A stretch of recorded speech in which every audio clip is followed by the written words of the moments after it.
नमस्कार, मैं मुकेश विश्वकर्मा। दोस्तों, आज हम इलेक्ट्रॉनिक विन्यास निकालना सीखेंगे, जिसके लिए दोस्तों हमें परमाणु की संरचना के बारे में जानकारी होना चाहिए। दोस्तों, हम सबसे पहले परमाणु संरचना को बनाना सीखेंगे। सबसे पहले दोस्तों आप इस प्रकार से एनर्जी लेवल बनाते जाइए। ये देखिए दोस्तों, पहला एनर्जी लेवल, दूसरा एनर्जी लेवल। इस प्रकार से दोस्तों आप अपनी कॉपी में एनर्जी लेवल को बनाते जाइए। ये देखिए मैंने दोस्तों 4 एनर्जी लेवल बना दिए हैं। दोस्तों इन्हें एनर्जी लेवल या फिर कोष या फिर सेल कहते हैं। दोस्तों मैं यहाँ पर लिख देता हूँ सेल। दोस्तों इन्हें एनर्जी लेवल भी कहा जाता है। ये देखिए दोस्तों, इस प्रकार से इन्हें सेल, एनर्जी लेवल, कोष या फिर ऊर्जा स्तर भी कहा जाता है। दोस्तों इनका नाम दिया जाता है, जैसे कि यहाँ पर ये सबसे पहले इसके अंदर दोस्तों यहाँ पर हमें न्यूक्लियस होता है, जिसके अंदर प्रोटॉन व न्यूट्रॉन की संख्या होती है। दोस्तों इन एनर्जी लेवल में हमारे इलेक्ट्रॉन भरे हुए रहते हैं। सबसे पहले दोस्तों ये पहले नंबर पे आता है सेल, इसे हम फर्स्ट सेल कहते हैं। दोस्तों ये सेकंड सेल, ये थर्ड और ये फोर्थ। इस प्रकार दोस्तों 5वें नंबर वाला सेल भी आप चाहें तो बना सकते हैं। दोस्तों इनको अल्फ़ाबेटिकल नाम दिए जाते हैं, जैसे ये KLMN। इस प्रकार से दोस्तों ने अल्फ़ाबेटिकल नाम भी दिए जाते हैं। जैसे कि पहले एनर्जी लेवल को दोस्तों K से दर्शाया जाता है, दूसरे एनर्जी लेवल को दोस्तों L से, तीसरे एनर्जी लेवल को M से व चौथे को N से दर्शाया जाता है। चूँकि दोस्तों इन सेलों के अंदर सब सेल भी पाए जाते हैं, इसलिए जो हमें ये पहला सेल दिखाई दे रहा है, इसके अंदर दोस्तों सब सेल पाया जाता है 1s। आप अच्छे से ये नाम याद रख लीजिए, SPDF। दोस्तों ये 4 प्रकार के जो आपको नाम दिखाई दे रहे हैं, इन्हें हम सब सेल कहते हैं। पहले वाले सेल में दोस्तों सब सेल होता है 1s। आगे दोस्तों दूसरे एनर्जी लेवल में 2s, तीसरे एनर्जी लेवल में 3s, 4s। इस प्रकार से दोस्तों ये सब सेल होते हैं। दोस्तों दूसरे एनर्जी लेवल में s के साथ में p वाला सब सेल प्रारंभ हो जाता है 2p। आगे बढ़ते हैं दोस्तों 3p और यहाँ पे दोस्तों 4p। आगे दोस्तों तीसरे एनर्जी लेवल में 3d होता है, 4d और लास्ट वाले एनर्जी लेवल में दोस्तों 4f होता है। इस प्रकार से दोस्तों ये सब सेल भरे हुए होते हैं। दोस्तों इन सब सेल के अंदर हमें इलेक्ट्रॉन की संख्या का ज्ञान होना ज़रूरी है। दोस्तों इसके लिए दोस्तों पहले हम लिख देते हैं नंबर। ये इस प्रकार से मैंने नंबर लिख दिए हैं दोस्तों। अब यहाँ पर मैं सब सेल लिख देता हूँ। पहले वाले एनर्जी लेवल में दोस्तों हमें S दिखाई दिया, दूसरे वाले में P, तीसरे से प्रारंभ होता है D और चौथे नंबर से प्रारंभ होता है F। चूँकि दोस्तों S के अंदर इलेक्ट्रॉन की क्षमता होती है 2। इनको इस प्रकार से दर्शाते हैं।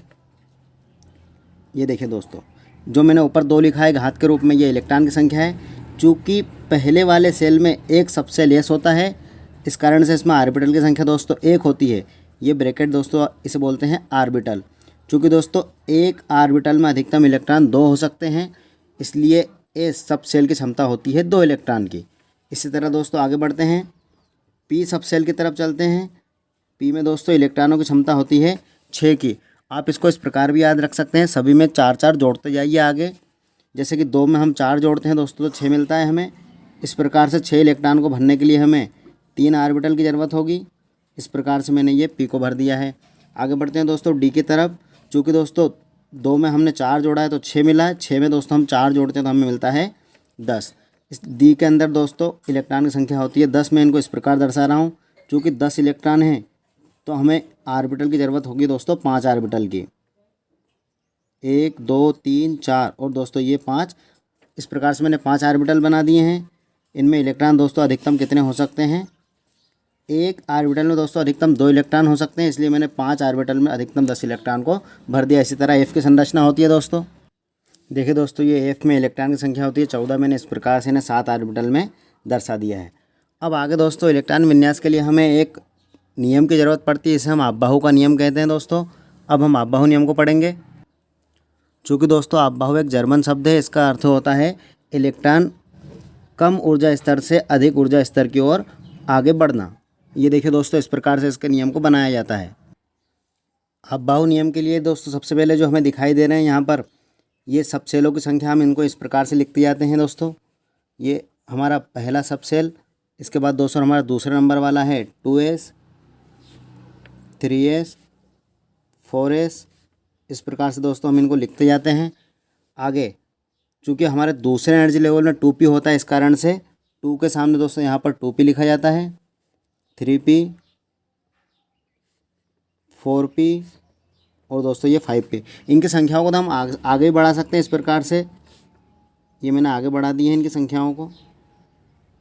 ये देखिए दोस्तों, चूँकि अब तीसरे नंबर के एनर्जी लेवल में दोस्तों 3d होता है, तो 3 नंबर के आगे हम लिखेंगे 3d 4d 5d और दोस्तों ये 6d।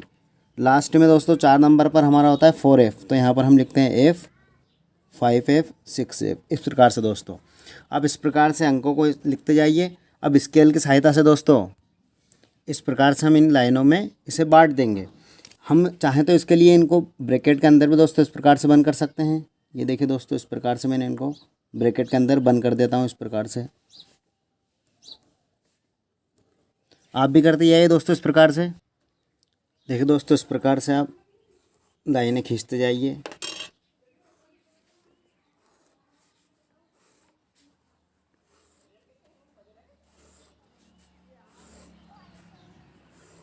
ये देखिए दोस्तों, इस प्रकार से आगे बढ़ते हैं दोस्तों।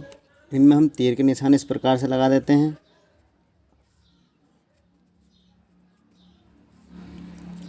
ये इलेक्ट्रॉन की दिशा को दोस्तों दर्शाते हैं इस प्रकार से। इस प्रकार से आप तीर के निशान लगा लीजिए।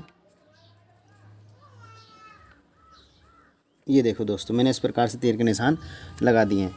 अब दोस्तों हम इन रेखाओं को मिलाने के लिए ध्यान दीजिए दोस्तों, यहाँ से इस प्रकार से एक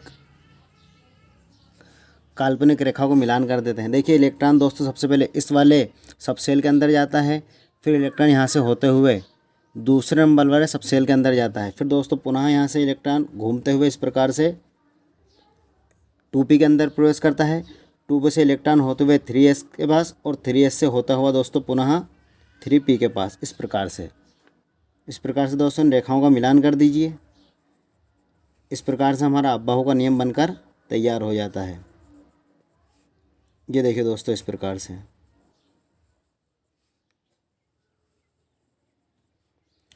इस नियम को दोस्तों हम आगे की तरफ और लिख सकते हैं। इस प्रकार से गिनती को आगे हम और भी बढ़ा सकते हैं।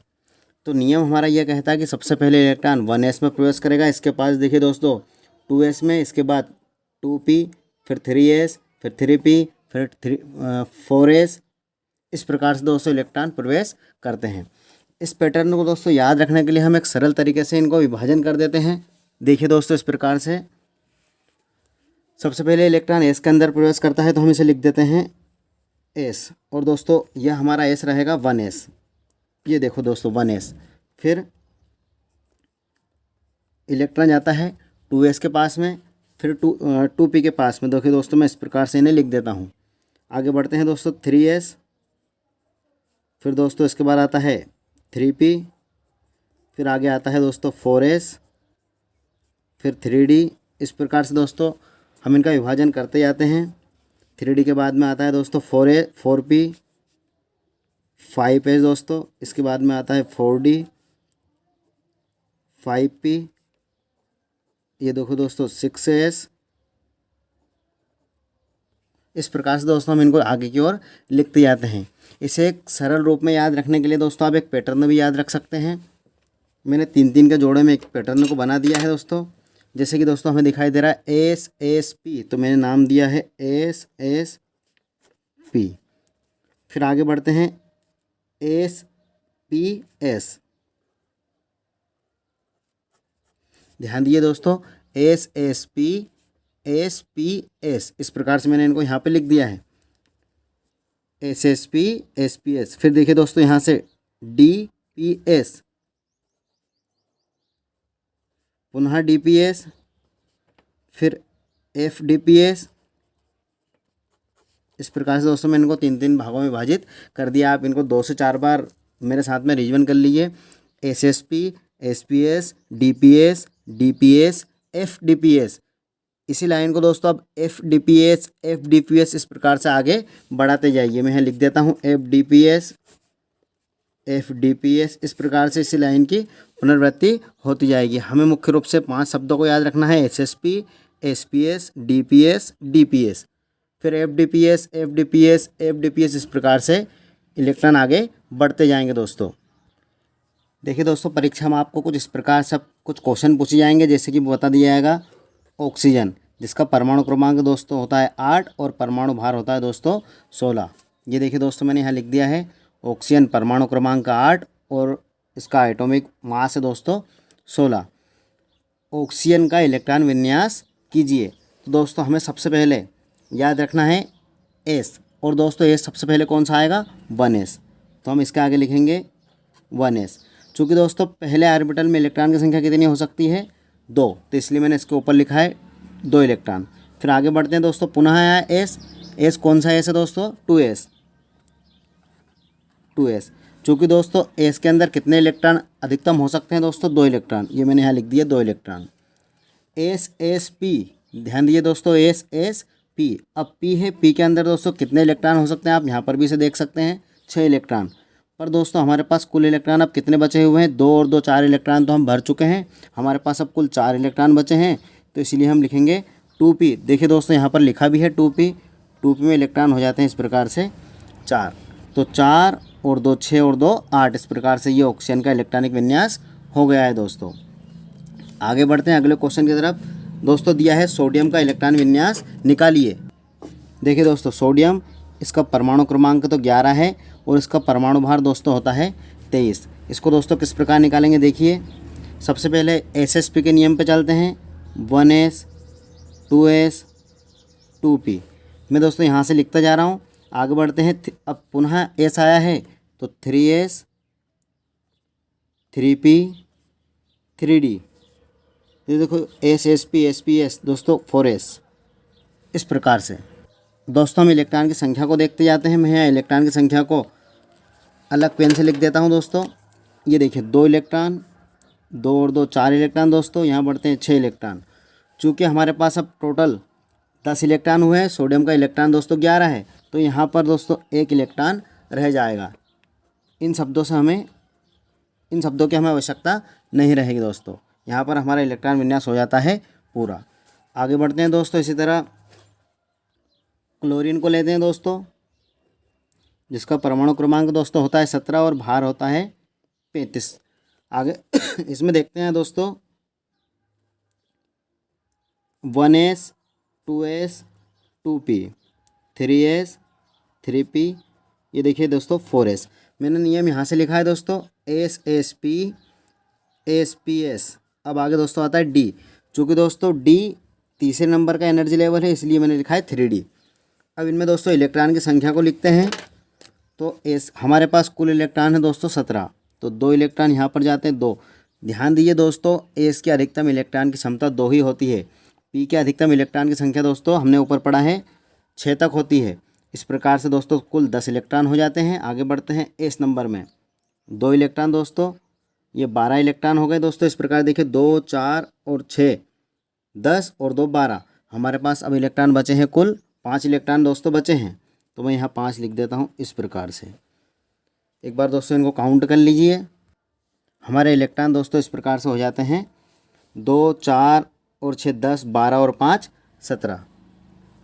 अब देखिए दोस्तों, इनकी भी हमें कोई आवश्यकता नहीं है, हमारे इलेक्ट्रॉन पूर्ण हो चुके हैं, इनको भी हम हटा देते हैं इस प्रकार से। और आगे बढ़ते हैं दोस्तों, ध्यान दीजिए दोस्तों, ध्यान देने वाली बात है, आप इसे नोट कर लीजिए। मैं पहले एक और कैल्शियम को बता देता हूँ। इसका परमाणु क्रमांक दोस्तों होता है 20 और भार होता है दोस्तों 40। इसका एक कर लेते हैं, फिर इसके बाद नोट करवाता हूँ कुछ बातों को। देखिए दोस्तों, आपने SSP याद किया, उस नियम के अनुसार बोलते जाइए SSP SPS D। यहाँ पर दोस्तों रुक जाइए। अब यहाँ पर हम अंकों को लिख लेते हैं 1s 2s 3s 4s। चूँकि दोस्तों P चालू होता है 2 से, तो 2p 3p।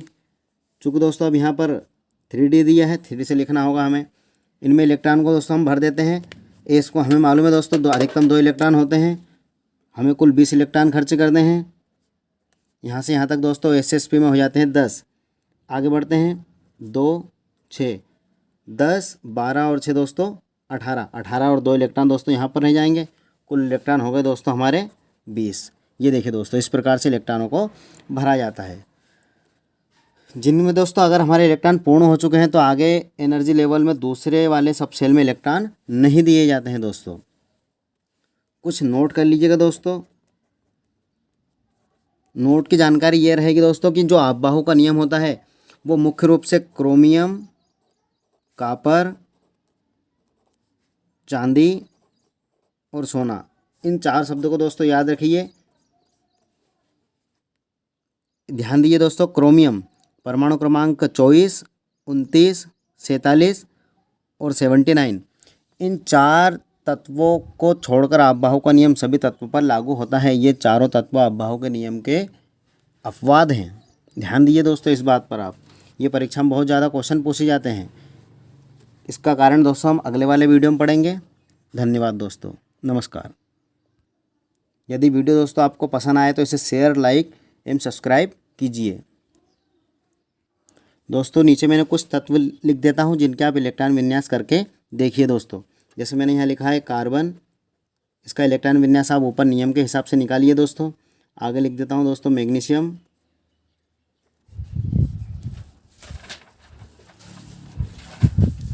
ये 3 दोस्तों हमारे नियम हो गए, इनके आप इसी नियम के हिसाब से इलेक्ट्रॉन विन्यास कीजिए दोस्तों।